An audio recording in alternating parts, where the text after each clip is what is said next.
हल्ली मुलांना इतका राग का येतो? मुलं चिडचिड करतात, पालकांना ब्लॅकमेल करतात. आई-बाबांनी करायचं काय? नमस्कार, तर तुम्ही पाहतात जनगर्जना न्यूज. छत्रपती संभाजीनगरची दुर्दैवी घटना पाहून पालकांना अत्यंत अस्वस्थ वाटणं साहजिकच आहे. कौटुंबिक वाद, मुलांवर असलेला ताण, मुलांच्या आत्महत्या आणि अशा प्रकारच्या घटना आपल्या भोवताली सातत्याने घडताना दिसतात. अगदी या टोकाच्या नसल्या तरी आपल्याला एखादी गोष्ट मिळावी यासाठी चिडचिड करणं, आदळआपट करणं, घर सोडून जाण्याची धमकी देणं यांसारख्या गोष्टी मुलं करतात. त्यांना राग जास्त येतो, तीव्र भावनिक होत पालकांना ब्लॅकमेलही केलं जातं. हे असं का होतं? एकतर आजच्या काळात समाज माध्यमांमुळे मुलांसमोर एक अवकाश खुलं झालं आहे आणि त्याचबरोबर त्यांची स्वप्नेसुद्धा विस्तारली आहेत. राहण्याच्या, जगण्याच्या कल्पनाही बदलल्या आहेत. बऱ्याचदा असं दिसतं की मुलं समाज माध्यमांवर आधारित आपलं जगणं ठरवतात आणि तसा हट्ट धरतात.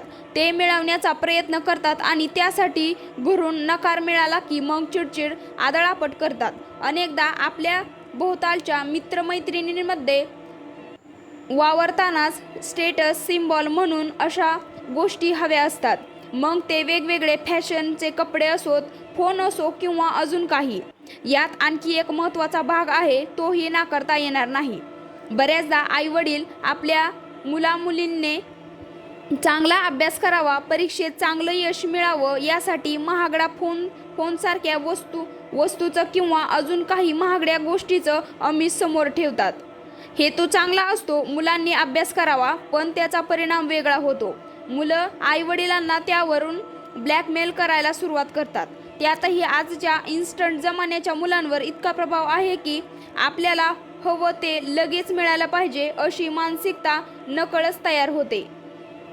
समाज माध्यमांवरील गोष्टीही त्यासाठी आग्रही असतात. सतत स्टेटस अपडेट ठेवायला त्यांना आवडतं, लाईक्स मिळवायला आवडतात. अशा परिस्थितीत जेव्हा मुलांना एखाद्या गोष्टीसाठी नकार मिळतो तेव्हा तो स्वीकारणं त्यांच्यासाठी खूप कठीण जातं.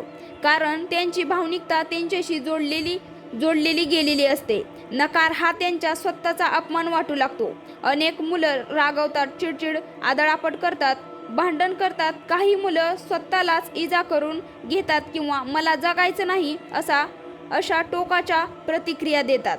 नकार हा त्यांना स्वतःच्या अस्तित्वावर झालेला आघात वाटू लागतो. घरात अस्वस्थता वाटते.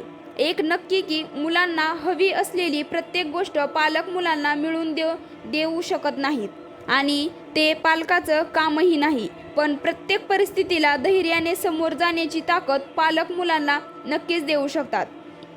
हीच ताकद त्यांना भविष्यात आनंदी, जबाबदार आणि मानसिकदृष्ट्या सक्षम व्यक्ती बनवू शकते. पालकांनी काय करायचं? सर्वप्रथम शांत राहणं गरजेचं आहे. मुलांच्या रागाला रागानं उत्तर दिलं तर परिस्थिती अधिक चिघळते. मुलं ओरडतात म्हणून आपण ओरडू नये. तुला वाईट वाटणं स्वाभाविक आहे किंवा तुझी निराशा मला समजते असे शब्द मुलांना भावनिक आधार देतात. त्यांच्या भावना समजून घेतोय हे त्यांच्या लक्षात आलं की त्यांचा राग हळूहळू कमी होऊ लागतो. पालकांनी मुलांशी खुल्या मोकळा संवाद ठेवणंही तितकंच महत्त्वाचं आहे. प्रेमभंग, मैत्रिणीतील मतभेद किंवा परीक्षा स्पर्धेतलं अपयश यांसारख्या विषयांवर मुलं सहज बोलू शकतील असं वातावरण घरात असायला हवं. मुलं बोलत नाहीत कारण त्यांना आपल्यावर टीका होईल किंवा खिल्ली उडवली जाईल अशी भीती वाटते. अचानक नाही म्हणणं योग्य नाही. नकार हा जीवनाचा अविभाज्य भाग आहे. हे मुलांना लहानपासूनच अनुभवातून शिकणं आवश्यक आहे. मुलं 8-9 वर्षाची होतात तेव्हापासून या विषयावर सातत्याने संवाद करायला हवा. मागितलेली प्रत्येक वस्तू मिळणार नाही, प्रत्येक इच्छा पूर्ण होणार नाही, प्रत्येक स्पर्धेत यश मिळणार नाही आणि प्रत्येक व्यक्ती आपल्याला स्वीकारेल असं नाही. हे वास्तव समजलं की मुलांची मानसिक ताकदही वाढते. पालकांनी स्वतःच्या आयुष्यातील अपयश आणि त्यातून शिकलेले धडे मुलांना सांगितले तर त्यांच्यावर त्याचा सकारात्मक परिणाम होतो. मुलांना घरातल्या प्रत्येक निर्णयांमध्ये सहभागी करावं. 11-12 या वयानंतर घरातील निर्णय मुलांच्या मदतीने घ्यावेत. मुलांना आपलं घर आणि घराची आर्थिक परिस्थिती याची समज यायला मदत होते. ती विचारी व्हायला लागतात.